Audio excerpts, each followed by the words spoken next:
Hay lugares en el planeta donde el suelo deja de ser continuo, donde un río que parecía estable, predecible e incluso tranquilo, desaparece de repente. No es magia, no es espectáculo, es el resultado de millones de años de presión, erosión y gravedad actuando sin descanso. Las grandes cataratas no son simplemente agua cayendo, son procesos activos. Son fracturas abiertas en la superficie de la Tierra. Cada segundo, toneladas de agua golpean roca sólida con una energía capaz de transformarla. El sonido no es decorativo, es consecuencia. Y aunque millones de personas se acercan cada año para contemplarlas, la física que opera frente a ellas no cambia. La gravedad no distingue entre espectador ni explorador, y el agua no negocia.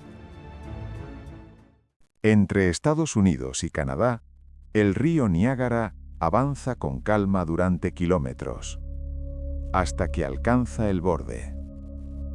Las Niagara Falls no están aisladas en un entorno remoto, están rodeadas de hoteles, puentes y millones de visitantes. Pero eso no reduce su potencia. En temporada alta, más de 2.400 metros cúbicos de agua por segundo atraviesan el borde de Horseshoe Falls. La energía liberada es constante. La base es un sistema turbulento de corrientes cruzadas y remolinos capaces de arrastrar objetos durante minutos bajo la superficie. Desde el siglo XIX, decenas de personas han intentado desafiar la caída dentro de barriles. Algunos murieron, otros sobrevivieron con lesiones graves. Más allá de los intentos voluntarios, también ha habido accidentes documentados por resbalones y aproximaciones indebidas. La familiaridad urbana puede generar falsa seguridad, pero Niágara sigue erosionando la roca. De hecho, la catarata ha retrocedido kilómetros desde la última glaciación. El borde actual no es el original, es el resultado de miles de años de desgaste continuo. La naturaleza no está detenida aquí, está trabajando. En el corazón del Parque Nacional Canaima, en Venezuela, el agua cae desde una pared que parece imposible. Lo llamamos el Salto del Ángel, un nombre que suena casi mítico. Pero lo que lo hace extraordinario no es el nombre, es la escala. Casi 1000 metros de caída total desde la cima del Auyán Tepuy. Un tepuy es una meseta de roca antigua con paredes verticales que se elevan abruptamente desde la selva. Estas formaciones tienen cientos de millones de años. Son restos de un continente primitivo erosionado lentamente. El agua no cae desde una montaña convencional. Cae desde un mundo aislado en altura. La cima del Tepuy es un ecosistema independiente. Y cuando el agua se precipita desde ahí, lo hace atravesando corrientes de aire que la fragmentan. Gran parte del caudal se convierte en niebla antes de tocar el suelo. Desde abajo parece que el cielo está desintegrándose. Pero la belleza es engañosa. El acceso no es sencillo. Se requiere navegación fluvial por ríos que pueden cambiar su caudal rápidamente. La aproximación final implica caminar por terreno irregular, rocas húmedas y selva densa. Ha habido accidentes documentados en aproximaciones, resbalones, crecidas repentinas, desorientación en condiciones climáticas adversas. En 1937, el aviador Jimmy Angel aterrizó accidentalmente su avión en la cima del Tepuy. La aeronave quedó allí durante décadas. El propio piloto tuvo que descender a pie por la pared rocosa. Ese episodio no es leyenda, es registro histórico. El Salto del Ángel no es peligroso por infraestructura deficiente, es peligroso por aislamiento. Aquí el error no se corrige fácilmente. Aquí el entorno no está diseñado para rescates rápidos. La altura no es solo verticalidad, es distancia real respecto a ayuda inmediata. Y cuando el agua cae desde casi 1 kilómetro, el cuerpo humano pierde referencia. La escala supera la percepción. Y esa desorientación es parte del riesgo. En el sur de África, el río Zambeze fluye con amplitud y aparente calma durante cientos de kilómetros, hasta que, sin previo aviso, desaparece. Las cataratas Victoria no caen desde una montaña elevada ni desde un acantilado abierto. El río entero se precipita dentro de una grieta estrecha excavada en roca basáltica. Es una fractura, una línea de debilidad en la corteza que el agua encontró hace miles de años y decidió explotar. Con más de 1.700 metros de anchura y más de 100 metros de caída, forman una de las mayores cortinas de agua del planeta. En temporada de crecida, el volumen puede superar cientos de millones de litros por minuto. La energía liberada es constante. La niebla asciende en columnas visibles a kilómetros de distancia. Por eso las comunidades locales la llaman Mosi Oa Tuña, el humo que truena. El sonido no solo es audible, se siente en el pecho. Pero lo más singular no es la caída en sí, es lo que ocurre después. El agua no cae dentro de un valle amplio, cae dentro de una garganta estrecha. Eso concentra la fuerza, genera corrientes turbulentas, remolinos invisibles desde arriba. El sistema de gargantas río abajo demuestra que la catarata no siempre estuvo donde está hoy. El Zambeze ha ido erosionando la fractura y retrocediendo lentamente. El borde actual es temporal, como todos los anteriores. La famosa Devil's Pool permite nadar cerca del límite durante la estación seca, una piscina natural formada justo antes del abismo. Pero su seguridad depende del nivel del agua. Cuando el caudal aumenta, el riesgo se multiplica. Ha habido accidentes documentados, caídas por aproximación excesiva, resbalones en roca húmeda. El entorno no está completamente controlado, y no puede estarlo. La superficie cercana al borde es irregular. La niebla constante mantiene la humedad incluso en días secos. El viento puede cambiar la dirección del rocío en segundos. Victoria no es peligrosa por ser inaccesible. Es peligrosa porque parece accesible. La anchura puede dar sensación de estabilidad, pero el río entero cae en un solo movimiento, y la gravedad actúa igual sobre cada litro. Las cataratas Victoria no son un monumento fijo, son un proceso geológico en marcha, una grieta que el agua sigue ampliando, un continente siendo moldeado lentamente. Y frente a ese borde, la escala humana se reduce a lo esencial, un paso, un cálculo, un límite, porque cuando un río completo decide caer, no hay margen para el error, solo hay agua, altura y tiempo. En la frontera entre Argentina y Brasil, el río Iguazú avanza durante cientos de kilómetros desde el interior del continente sudamericano.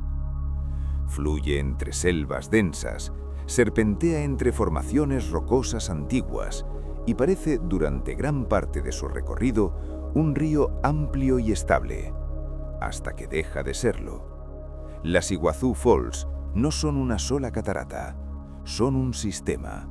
Más de 250 saltos distribuidos a lo largo de casi 3 kilómetros de extensión. Desde el aire parecen una fractura irregular en la superficie del bosque, pero esa fractura es el resultado de un proceso geológico específico. Hace millones de años, enormes flujos de lava cubrieron gran parte de esta región. La solidificación formó capas de basalto superpuestas. Con el tiempo, el río comenzó a erosionar esas capas. Donde encontraba fracturas naturales o zonas más débiles, el agua excavaba con mayor facilidad. El resultado fue una red compleja de saltos en distintos niveles. No es una caída uniforme, es una sucesión de escalones irregulares donde el agua se fragmenta y se vuelve a reunir. La sección más imponente es la llamada Garganta del Diablo, un anfiteatro natural en forma de U donde el río se concentra antes de precipitarse más de 80 metros. Aquí el volumen es abrumador. El agua no cae en líneas limpias. Se desploma en masas densas que chocan entre sí antes de impactar contra el fondo. La niebla generada asciende constantemente. Desde arriba muchas veces no se ve el fondo, solo vapor. Esa niebla no es decorativa, es la energía del impacto convertida en suspensión. La presión sonora puede ser ensordecedora cerca del borde, y aunque existan pasarelas y plataformas diseñadas para visitantes, el entorno sigue siendo dinámico. El caudal varía según la temporada.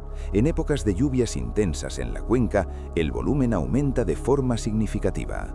Cuando eso ocurre, las pasarelas más cercanas pueden cerrarse por seguridad. No es una medida estética, es una respuesta al comportamiento real del río. Porque Iguazú no es una postal congelada, es un sistema activo en permanente transformación. El peligro en Iguazú no está únicamente en la altura, está en la complejidad.